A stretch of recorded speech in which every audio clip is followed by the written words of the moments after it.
Nós vamos fazer o estudo da Palavra do Senhor nessa manhã, a nossa série de lições, Deus conosco. Todos nós já temos tido a oportunidade de estarmos estudando, já estamos indo para a terceira, nessa manhã do sábado, dia 18 de abril de 2020. E eu quero convidar para estar sentado juntamente conosco aqui. Teremos aqui a participação muito especial, uma pessoa muito querida, o pastor Ivaldo Gomes, da cidade de Lucélia. Então gostaria de convidá-lo para estar sentando aqui conosco. Ele estará nos ajudando, nos auxiliando nessa manhã, trazendo-nos aqui os seus preciosos comentários da Palavra do Senhor, e depois teremos com o pastor Ivaldo aqui a mensagem da Palavra do Senhor, uma mensagem de fé, de esperança a todos nós. E também ele estará orando juntamente conosco nessa manhã. Então, seja bem-vindo, pastor. Paz do Senhor mais uma vez. Obrigado pela participação. Eu deixo as primeiras palavras aí com o Senhor. A paz do Senhor e um bom dia a todos que estão conosco nesta manhã. Com certeza é um prazer muito grande da minha parte estar aqui participando pela primeira vez. Mas eu agradeço a Deus porque estamos juntos, apesar do distanciamento, mas o Senhor tem proporcionado, este veículo de comunicação em que nós estamos aí, na verdade, em contato, vamos dizer assim, conectado com muitas pessoas da própria igreja e amigos e outras pessoas. Que sejam todos bem-vindos e que tenhamos aqui um bom momento de reflexão e de meditação na Palavra de Deus. Amém. Obrigado, pastor. Também é um prazer tê-los aqui conosco nessa manhã, para nos ajudar aqui, para estar participando juntamente com todos os nossos irmãos. A lição que nós vamos estudar hoje, número 3, tem como o título Testado e Aprovado. Então, queridos irmãos, hoje nós vamos estar estudando os capítulos 3 e os capítulos 3 e 4 de Mateus. Então, se porventura você não tiver aí a sua lição em mãos, mas abra, portanto, a sua Bíblia ou o aplicativo que está no seu celular da Bíblia Sagrada, localize aí o Evangelho de Mateus, capítulo 3 e o capítulo 4, são aí os dois capítulos, textos principais que nós vamos estar estudando nessa manhã. Vamos então estar vendo aqui os episódios do batismo, da tentação e os primeiros passos de nosso Senhor e Salvador Jesus Cristo. E como o objetivo da lição nos diz, estudaremos aí o batismo, tentação, primeiros passos, e veremos aqui então as lições práticas, ou melhor, as lições espirituais que esses episódios têm para as nossas vidas e as aplicações práticas para a nossa vida cristã. Então vamos ver aqui o exemplo, deixado pelo nosso grande e maravilhoso Mestre Jesus, através do seu batismo, através da sua tentação e dos primeiros passos do seu ministério terreno, do seu ministério enquanto ele esteve aqui na terra. O texto que já foi lido, Mateus capítulo 4, versículo 1, diz assim: a seguir foi Jesus levado pelo Espírito ao deserto para ser tentado pelo diabo. Então nós vemos aqui o texto que faz exatamente a transição entre os momentos do batismo de Jesus, o seu encontro com João o Batista, o seu primo, podemos dizer assim, aquele que veio ser o seu precursor, e também a respeito do episódio da tentação. Então esse texto é o divisor, vamos dizer assim, aquele que divide batismo, tentação e primeiros passos de Jesus. A introdução da lição diz assim: a encarnação de Jesus é uma das provas do amor de Deus para com a humanidade. Por meio dela, o Todo-Poderoso se manifestou de um modo que os homens pudessem compreendê-lo. Apesar da sua divindade ter sido preservada, o Mestre surgiu em forma humana. O Filho de Deus se fez gente e por isso conhece de perto as fraquezas daqueles a quem Ele ama.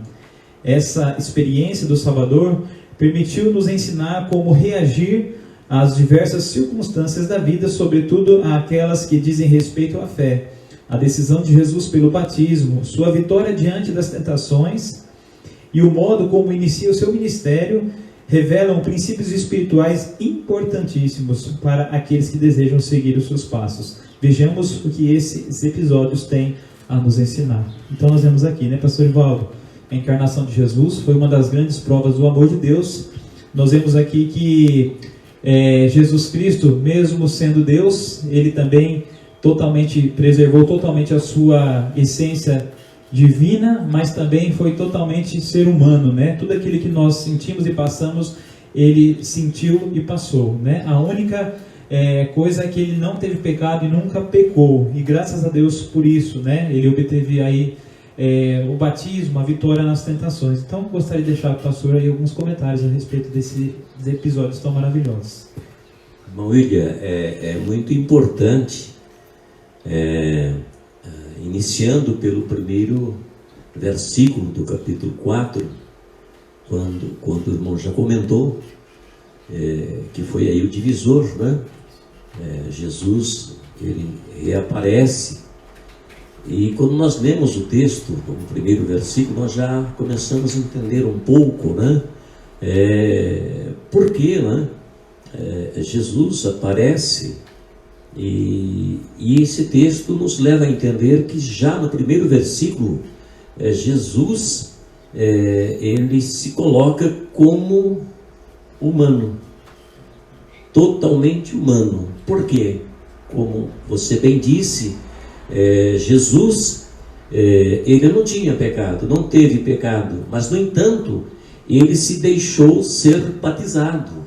Vamos dizer assim, ele pegou a fila, né, daqueles que estavam para ser batizados, e aqueles eram pecadores, mas Jesus não era.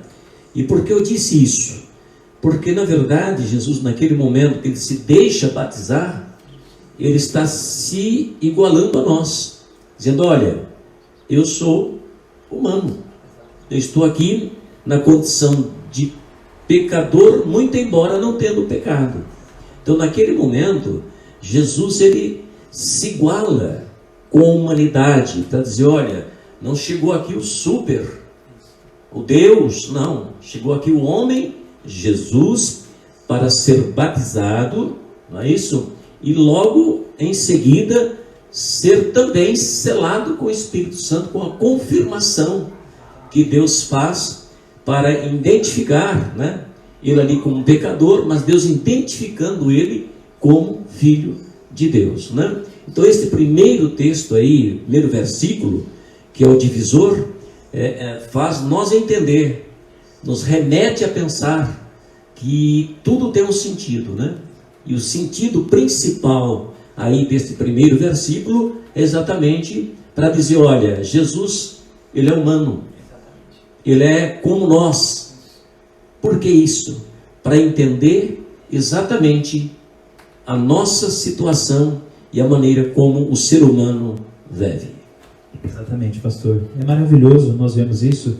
Jesus, como o pastor disse, ele se igualou a nós, né? Ou seja, obviamente ele, sendo Deus e onisciente, conhece toda a nossa vida, o nosso comportamento, mas mesmo assim ele viveu aquilo que nós vivemos, né? Então ele sabe o que nós passamos, ele se compadece de nós porque ele também viveu a nossa vida, conforme disse o pastor. É maravilhoso isso. Temos aqui na nossa lição 2 tópicos, né? Temos o primeiro tópico, de olho no texto. O segundo tópico nós temos aqui, de olho na vida. No primeiro tópico temos aqui, irmãos, sendo dividido em 3 itens, que nós teremos aqui 4 perguntas que vamos estudar.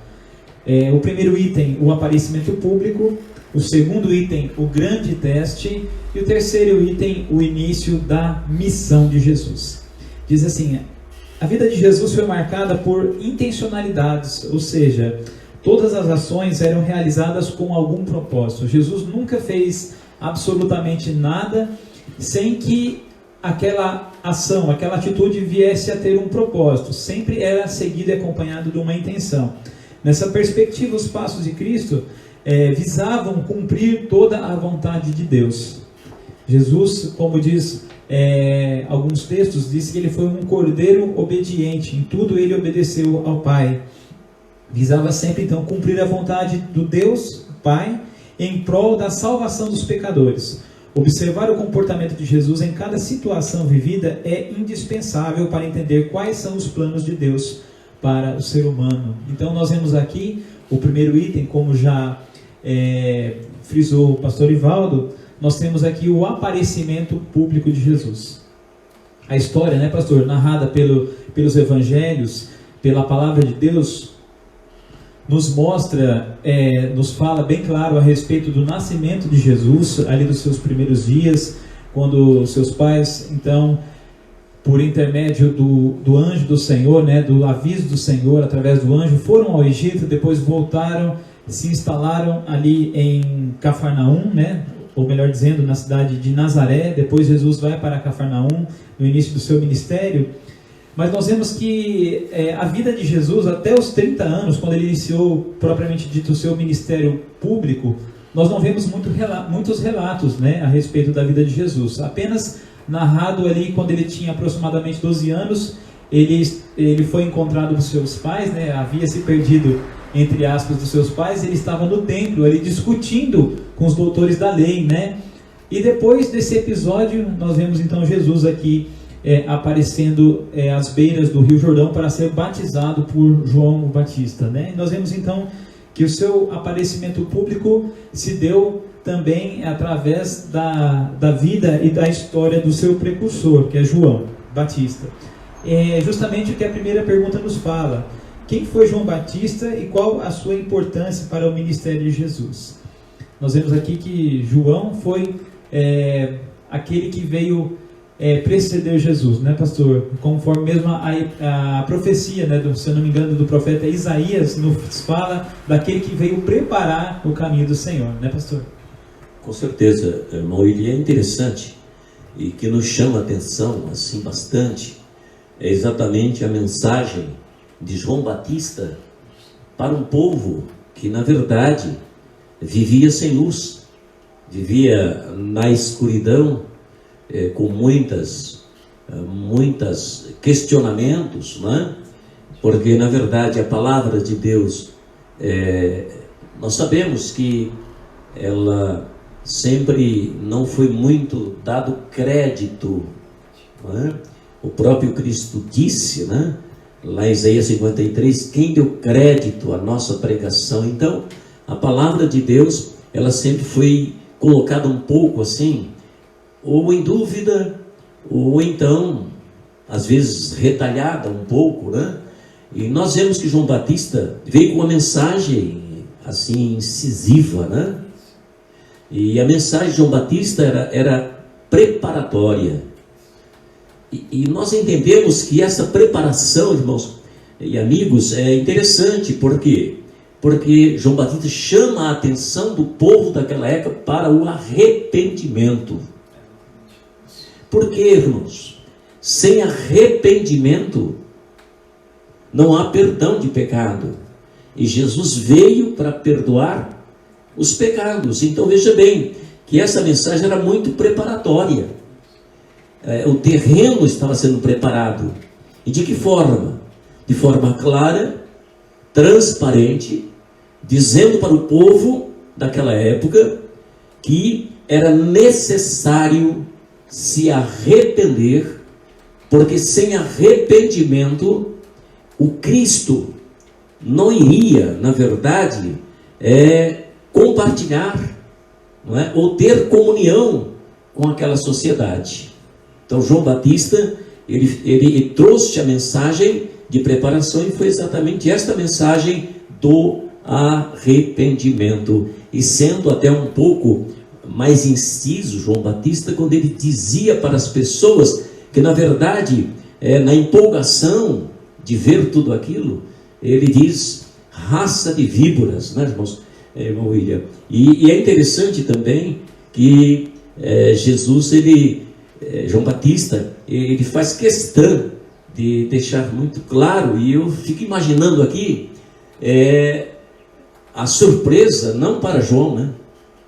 Quando ele olha e naquela fila de pessoas para ser batizada por João, diante da mensagem do arrependimento, ele tem o prazer, ele tem a alegria de olhar para aquela fileira e dizer: eis aí o Cordeiro de Deus que tira o pecado do mundo. Foi a primeira fala, não é? Revelando Jesus Cristo, o Salvador que veio ao mundo.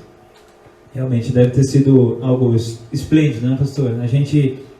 Nós ficamos imaginando e pintando esse quadro, né, fazendo essa cena, revivendo essa cena, tentando reviver em nossa mente, e certamente deve ter sido esplêndido a visão, né? Como o senhor disse, João então apontando para Jesus e dizendo para todo o povo: eis aí o Cordeiro de Deus, né? Aquele que tira o pecado do mundo, né? Aquele que veio salvar o ser humano, aquele que veio redimir a humanidade, né? Que veio trazer ali perdão de pecados. Irmão, ele é interessante nós só pensar um pouquinho, é bom dar foco, né? Nessa questão de que frisar mais uma vez na mensagem de João Batista e dizer para todos aqueles que estão junto conosco nesta manhã que sem arrependimento não há perdão. Jesus é perdão, morreu na cruz para perdoar os nossos pecados, mas se você não se arrepender, você está dificultando o perdão de Jesus. Então a mensagem de João Batista é a base do Evangelho, e a base do Evangelho são dois pilares, que é o arrependimento e o perdão, para que você possa ter comunhão com Deus. Amém, Jesus, graças a Deus. E como João, né, pastor, nós hoje também temos essa responsabilidade, né, de sermos aí vamos dizer assim, os arautos do rei, né, aqueles que proclamam a vinda, né? Jesus Cristo voltará pela segunda vez a este mundo para, de uma vez por todas, vir buscar e salvar aqueles que se arrependeram, aqueles que se entregaram a Ele, né? Então, como disse o pastor, para que haja, vamos dizer assim, essa mudança na nossa vida, a necessidade desse arrependimento, dessa atitude que nos leva a nós reconhecermos os nossos erros, nossos pecados, e termos também uma atitude de nos posicionarmos ao lado de Jesus, né? Assim como foi bem falado pelo pastor na primeira pergunta.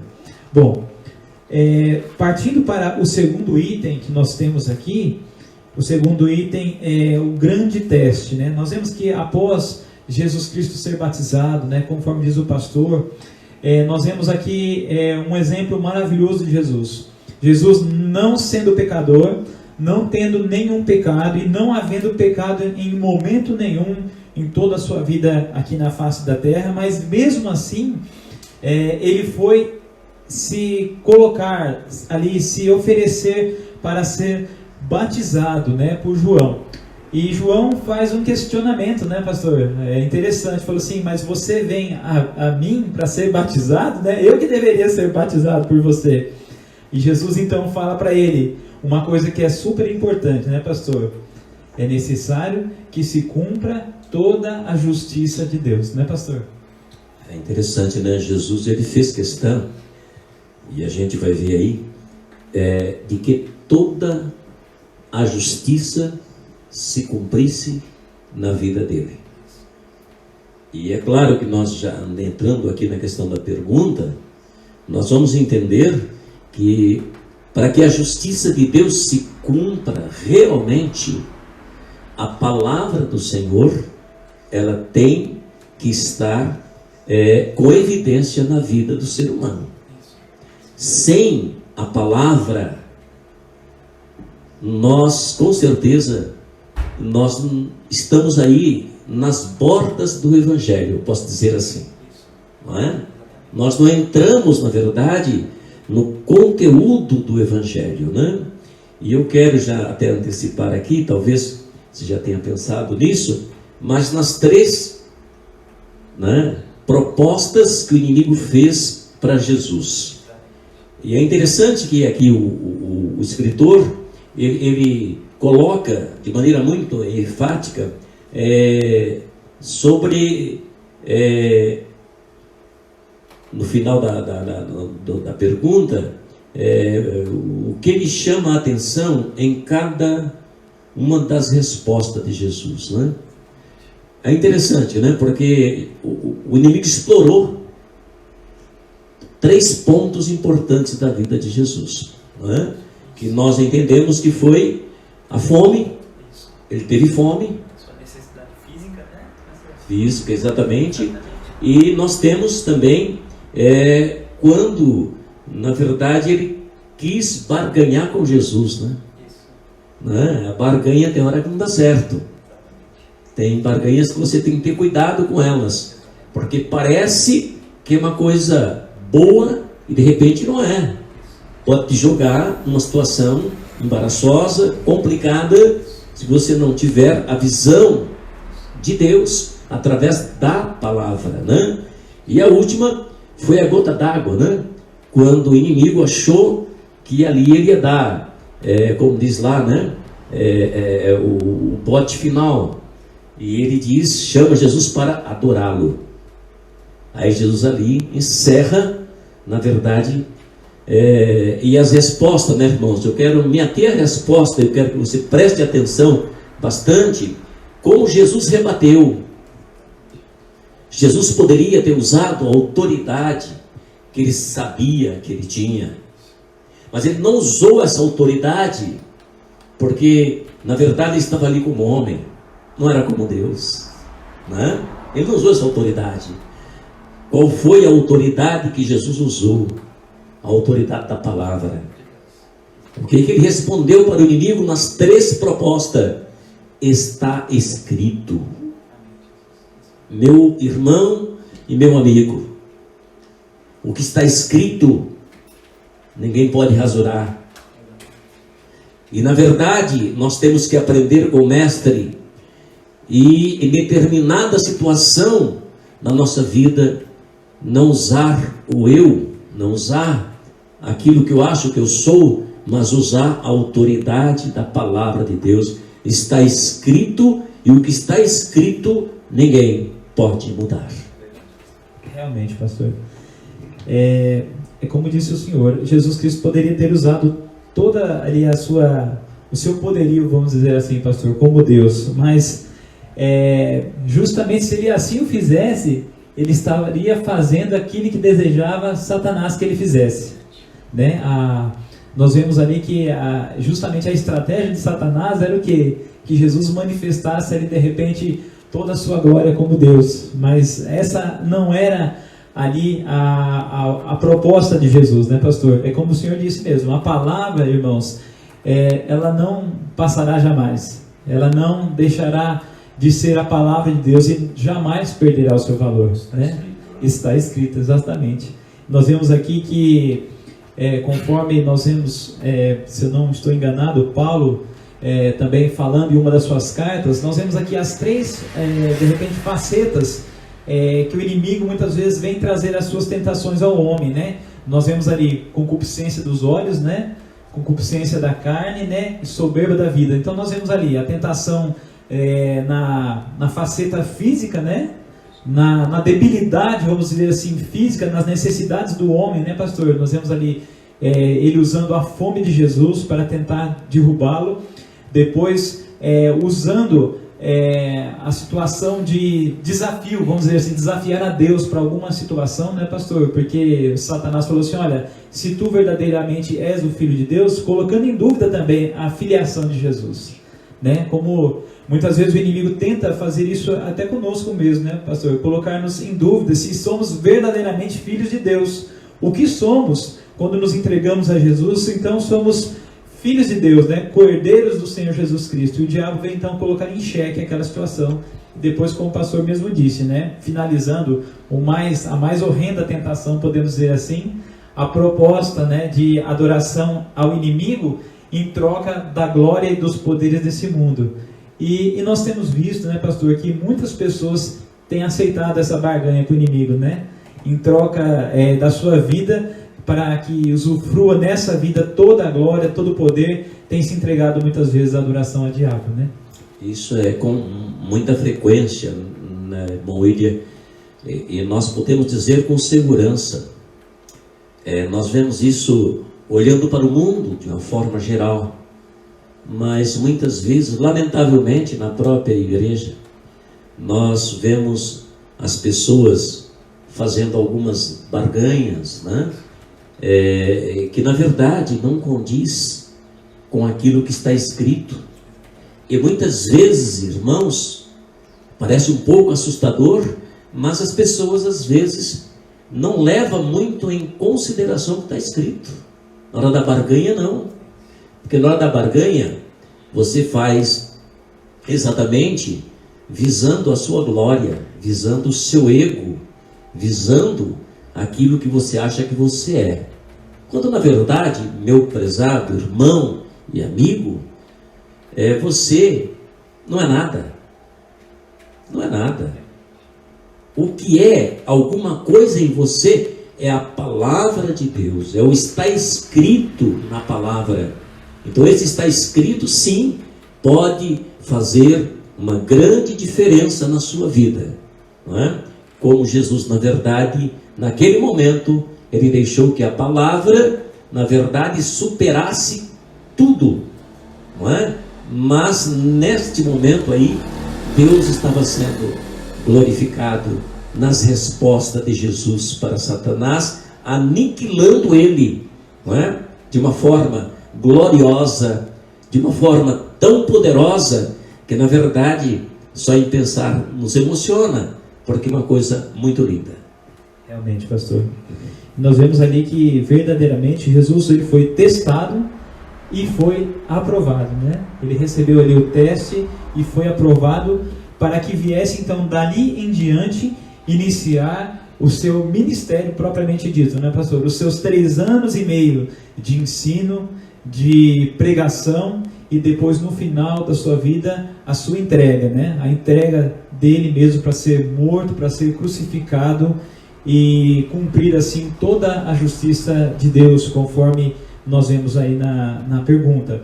Interessante também, para nós já adentrarmos aqui na terceira pergunta, que o evangelista Mateus ele deixa bem claro, né, pastor, o cumprimento de todas as profecias a respeito de Jesus, né? Nós vemos aqui Mateus, a princípio falando no seu evangelho para o povo judeu, para o povo de Israel, mas então ele enfatiza bem o cumprimento da palavra de Deus. Então nós vemos aqui que é necessário, irmãos, nós sempre ficarmos, como disse o pastor, com a palavra de Deus. Independente de qualquer situação, fiquemos sempre com a palavra de Deus.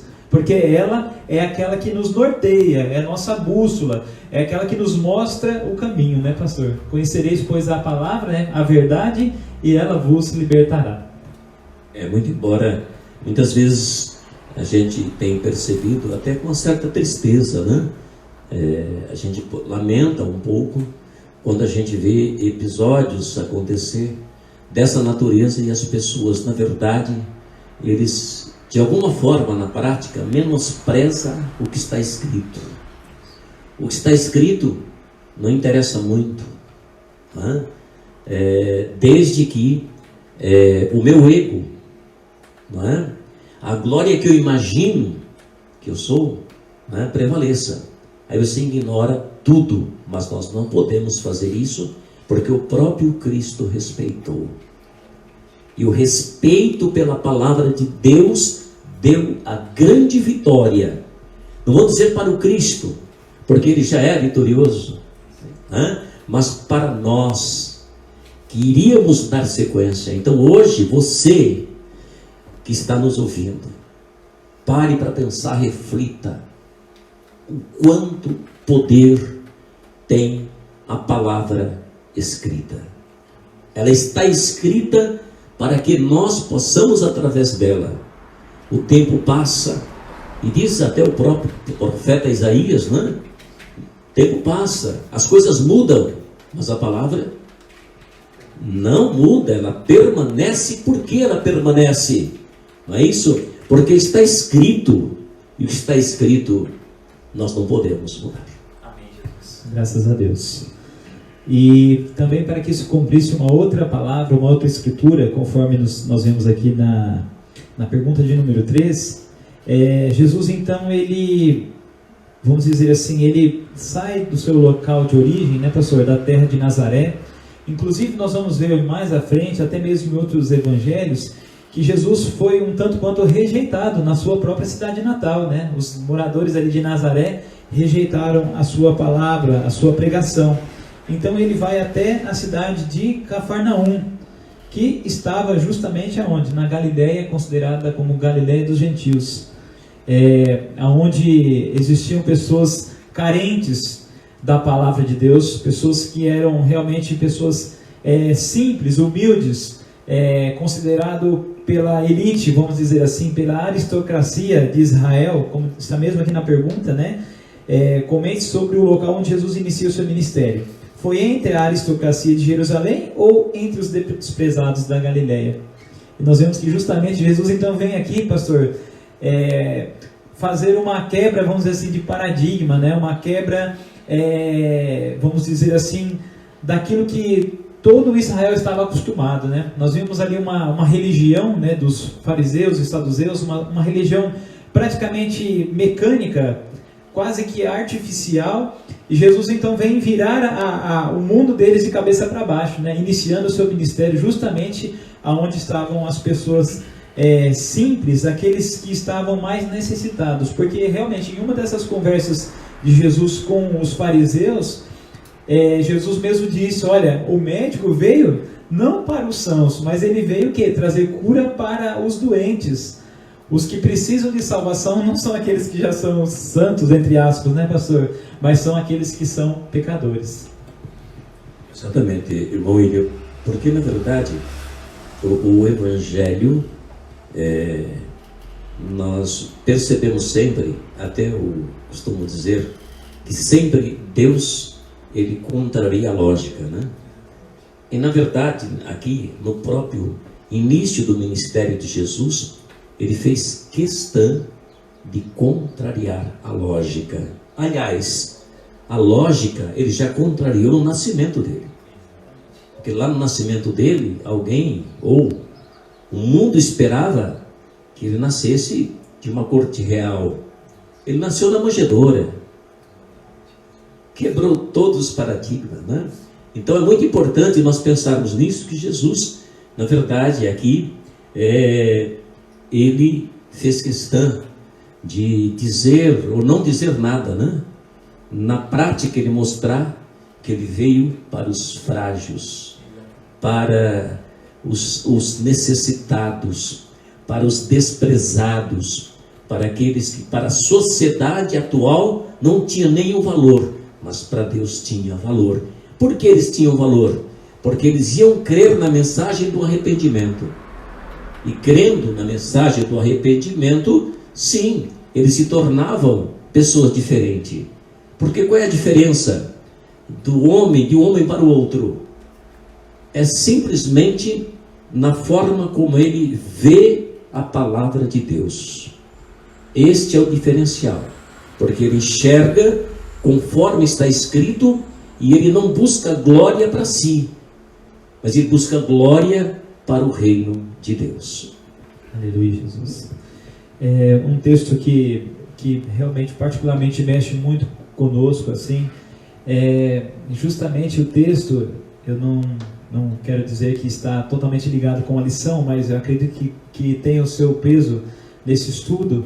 É o texto do evangelista João, que diz no capítulo 1, né, de João, veio para os que eram seus, mas os seus não o receberam, né, pastor? Os seus mesmo, que teoricamente deveriam deter o conhecimento das escrituras sagradas e das profecias, não o reconheceram como Messias, não o aceitaram como Salvador do mundo.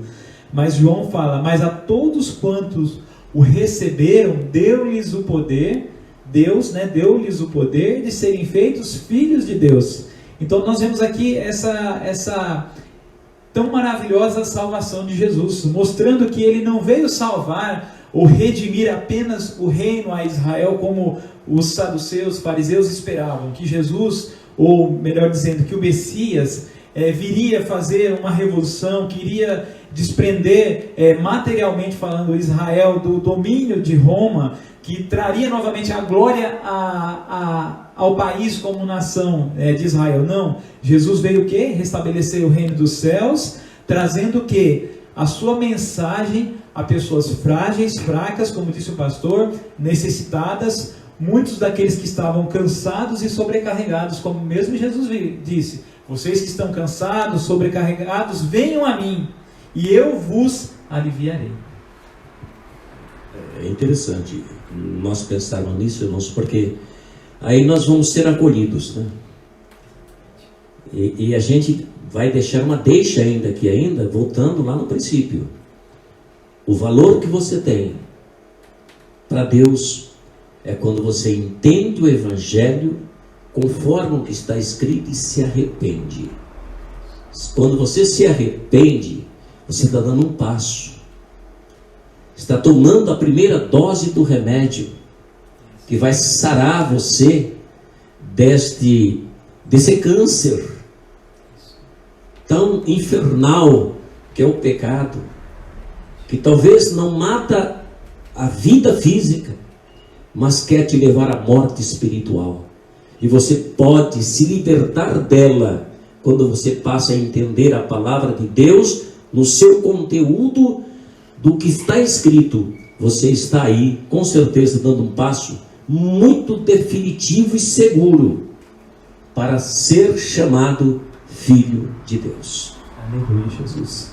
E nesta mesma linha, né, pastor, nessa mesma toada, podemos dizer assim, nós vemos que Jesus, vindo para os necessitados, assim como ele inaugurou o seu ministério numa terra de pessoas consideradas, vamos dizer, entre aspas, inferiores, né? Assim como os judeus da elite consideravam os galileus, né?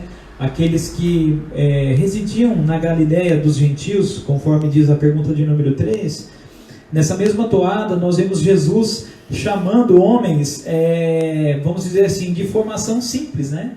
Nós vemos Jesus aqui iniciando, né, o seu ministério, chamando pescadores para fazer parte ali do seu rol, vamos dizer assim, principal, vamos dizer assim. Ali é aquele seu quadro mais íntimo, né, que era os 12, nós vemos que Jesus então chama 12 homens, das mais variadas situações, mas primeiramente ele chama 2 pares de irmãos, né? Nós vemos aqui ele chamando a Simão Pedro e André, que eram pescadores, estavam justamente ali no seu negócio, na sua pesca, no seu trabalho diário, e vemos também Tiago e João, que também pescadores. E Jesus então faz uma proposta radical, né, pastor? É alguma coisa que nós olhamos hoje, nós achamos que é simples, que foi simples aquela decisão, mas muito provavelmente não deve ter sido algo muito simples para eles. Mas a partir do momento que o Senhor chama eles, né, fala, olha, vocês hoje são pescadores, mas venham a mim, venham após mim, e eu vos farei pescadores de homens. E eles, de repente, sem pensar, eu não posso nem dizer que eles não pensaram nisso, mas sem titubear, eles decidem seguir a Jesus. Então eles abandonam tudo, é uma mudança radical nas suas vidas, deixa o seu negócio de pescas e vai seguir ao seu mestre, né? Ali aquele novo mestre, vamos dizer assim, né? Aquele rabi, que muitos o chamavam de rabi, que quer dizer mestre. Então eles abandonam tudo e vão seguir a Jesus. É interessante, sim, nós pensarmos nisso, irmão William, porque na verdade Jesus ele fez questão de formar o seu ministério a princípio, né? Baseado em pessoas simples. Como ele era simples, como ele se apresentou de maneira simples, como pecador. Porque quando ele estava ali para ser batizado, ele estava como um pecador. Então ele começa agora a se revelar lá na Galileia, nas regiões da Galileia, e ao formar o seu ministério, ele forma um ministério com pessoas simples também. Mas eu quero pensar um pouco aqui e só colocar para a gente pensar, né? O irmão William falou sobre a questão da mudança. Eles eram pescadores profissionais, e a partir de então eles iriam ser pescadores de homens, e não tinha uma proposta para eles lucrativa. Não, a proposta era o contrário. Era abandonar tudo, né, pastor? Você entendeu? E hoje, o que a gente percebe é essa dificuldade de você, na verdade, deixar, abandonar, perder hoje, parece que riscaram do vocabulário. Hoje tudo que se faz é pensando em ganhar, em levar vantagem. Mas no caso aqui, Jesus deixou muito claro que para seguir a Ele, você não pode pensar em valores monetários, pensar em vantagens, não. Porque aqui a proposta era: vocês são profissionais, vão deixar a profissão de vocês, que vocês há tantos anos executam, creio até com facilidade, mas a partir de agora, vocês vão ficar no prejuízo. Vamos dizer assim, mas claro, né? Porque não vai ter lucro. Vocês vão ser pescadores de homens que eles nem entendiam que era isso. É uma experiência nova. E hoje a gente, lamentavelmente, e eu quero que você preste atenção, nós muitas vezes, em nome da religião, dentro do cristianismo, nós temos essa dificuldade. Quando se pensa em barganha, em trocar, ou deixar, você já pensa no que você vai ganhar. Contando somente uma experiência que eu tive, há muitos anos atrás, a gente falando de Jesus, evangelizando, e eu deparei com uma jovem.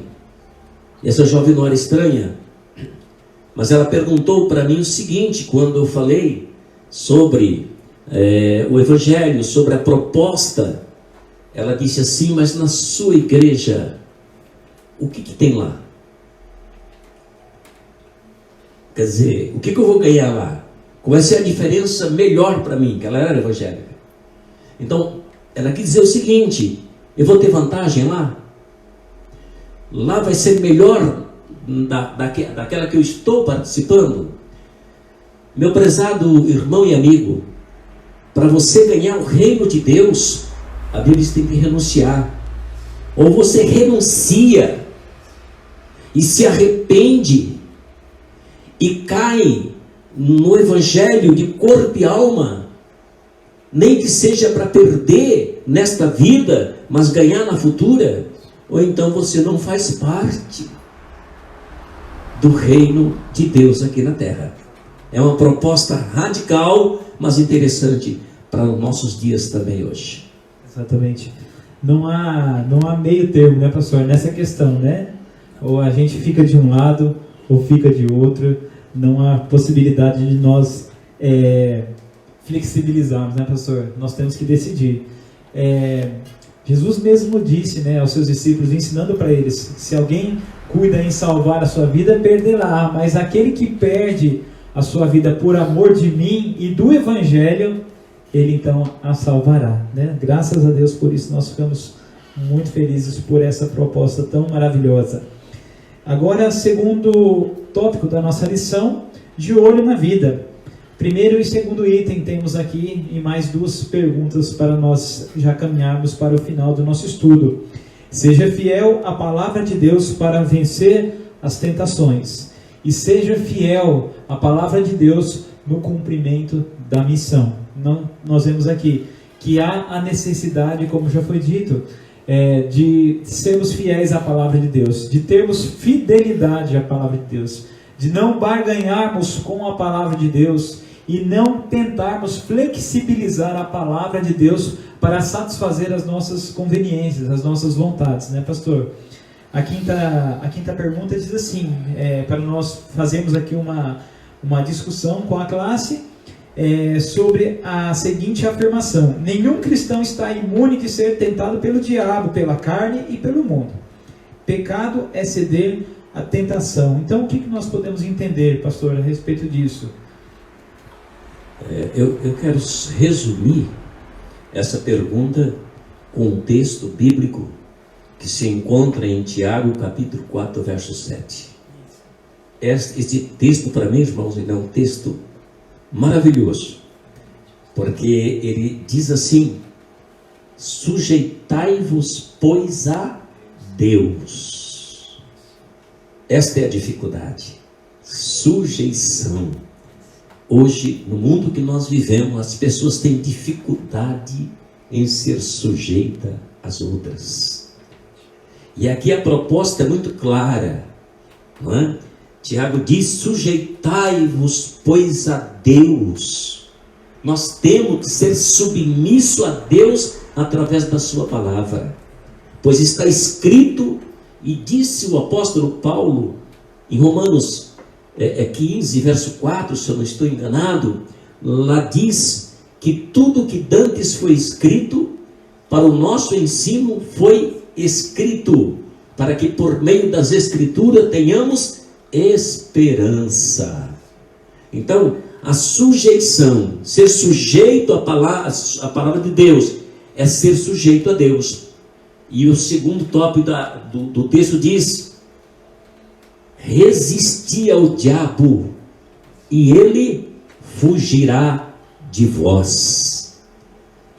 São duas coisas diferentes, opostas.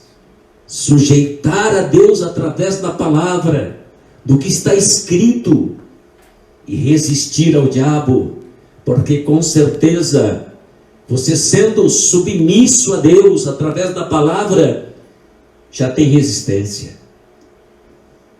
O diabo não suporta, como não suportou a Jesus ali no monte da tentação, e ele fugiu, ele foi embora. E ele vai embora da sua vida na medida em que você se sujeita a Deus, mas resiste o diabo, a tentação, a fúria e muitas coisas que ele lança na sua vida. Se você for submisso ou sujeito à palavra de Deus, através do que está escrito nela, o diabo não resiste, ele foge de você. Graças a Deus por essa promessa tão maravilhosa, né, pastor? Realmente são coisas consequentes, né? Submetendo-nos a Deus, nós já estamos aí resistindo ao diabo, né, pastor? E vice-versa, né? Se nós nos submetemos ao inimigo, estaremos resistindo a Deus, né? A voz do Senhor. Então, que possamos ficar sempre, o quê? Na submissão de Deus, porque aí vamos estar resistindo ao diabo e ele fugirá de nós, né? Seremos vitoriosos pela palavra do Senhor. O segundo item diz assim: seja fiel à palavra de Deus no cumprimento da missão. Então, há aqui a necessidade de nós sermos fiéis à palavra, para que possamos também termos, vamos dizer assim, autoridade no cumprimento da missão. A pergunta nos diz assim: discutimos com a classe sobre a importância da mensagem do arrependimento para os dias de hoje. E aqui eu vejo mais um ponto bem crucial, né, pastor? Hoje em dia temos visto muitos tipos de mensagem, né, pastor? Muitas propostas, mas temos visto assim, até vamos dizer assim, com pouca incidência, mensagens que nos trazem, nos chama ao arrependimento. Porque justamente é essa atitude, o arrependimento é que vai fazer toda a mudança na nossa vida, vai ser o diferencial para nós abandonarmos uma vida velha de pecado e estarmos então numa vida nova e vivermos em novidade de vida com Jesus. Exatamente, irmãos. A base do Evangelho é o arrependimento, porque a mensagem é pregada. Jesus pregou o Evangelho em todos os lugares. A igreja primitiva pregou o Evangelho. E nós sabemos que a dificuldade está aqui, irmãos. Arrependei-vos. Porque sem arrependimento, volto a dizer, falamos já umas par de vezes aqui hoje, porque é a base do Evangelho. Sem arrependimento, diz o apóstolo João na sua primeira carta universal, não há perdão. Então, se você não se arrepender, ouça bem, se você não se arrepender com atos, com atitude, não é? Porque muitas vezes você diz, se arrependeu, mas você não mudou. Então, o arrependimento é um passo importante para que a pessoa possa, na verdade, a mensagem que ele pregar, ter efeito na vida de outros, porque ele mostra arrependimento E quando ele mostrar o arrependimento, ele está justamente tomando o antídoto, não é? Ele está tomando o remédio certo, que vai sarar a sua vida, talvez sarar a tua enfermidade, porque até diz o próprio profeta, não é? Tiago, né? Ele mesmo diz, né? Que na verdade, quando a oração, né? Ele tem o poder de sarar o pecado e sarar a enfermidade e perdoar os pecados. Então é importante que nós, na verdade, entendamos essa proposta. O arrependimento é a base para nós adentrarmos ao Evangelho, demonstrarmos que cremos e fazer parte do reino de Deus. Graças a Deus. Então, assim, irmãos, nós vamos chegando ao final de mais uma lição, da nossa terceira lição. E eu quero deixar para mim e para você um desafio durante esta semana que a lição tem nos proposto. Jesus foi vitorioso diante das tentações do inimigo, foi capaz de vencer os seus desejos humanos, suportou os ataques do maligno na dependência da palavra de Deus. O Pai foi glorificado por sua resistência ao pecado. Ele provou ser possível suportar ou superar todas as inclinações da carne.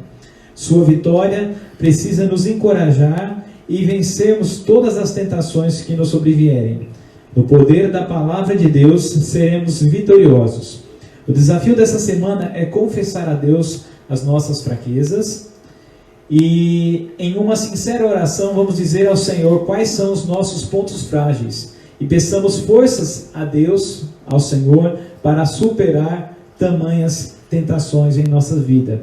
Deus é poderoso para aperfeiçoar o seu poder em meio às fraquezas. Afinal de contas, se Deus é por nós, quem será contra nós? Amém? E quero te convidar para que no próximo sábado estejamos mais uma vez aqui juntos para podermos estudar a palavra do Senhor, né? Podemos estar aqui aprendendo um pouco mais essa palavra que nos transforma, que nos leva ao arrependimento, que nos leva a uma mudança de vida. Conforme mesmo Jesus disse, conhecereis a verdade e a verdade vos libertará. Muitas pessoas têm pensado estarem livres, mas ainda não conhecem a palavra do Senhor. E aqueles que pensam estarem livres, não conhecendo a palavra do Senhor, muitas vezes não sabem que estão presos, às vezes nas garras de todo esse sistema mundano e também nas garras do inimigo. Mas Jesus, ele nos faz uma proposta de conhecer a Ele através da sua palavra, para que nós possamos ser verdadeiramente livres. Então esse é o nosso convite. Próximo sábado vamos estar estudando a lição Seja Feita a Sua Vontade, né, pastor? E também outro tema maravilhoso, nós vamos ver aí como é lindo podermos fazer a vontade de Jesus, né? Mesmo se nós achamos que vamos perder nessa vida, mas sabendo que lá na frente o Senhor Jesus tem sempre algo de bom quando nós fazemos a sua vontade. Amém?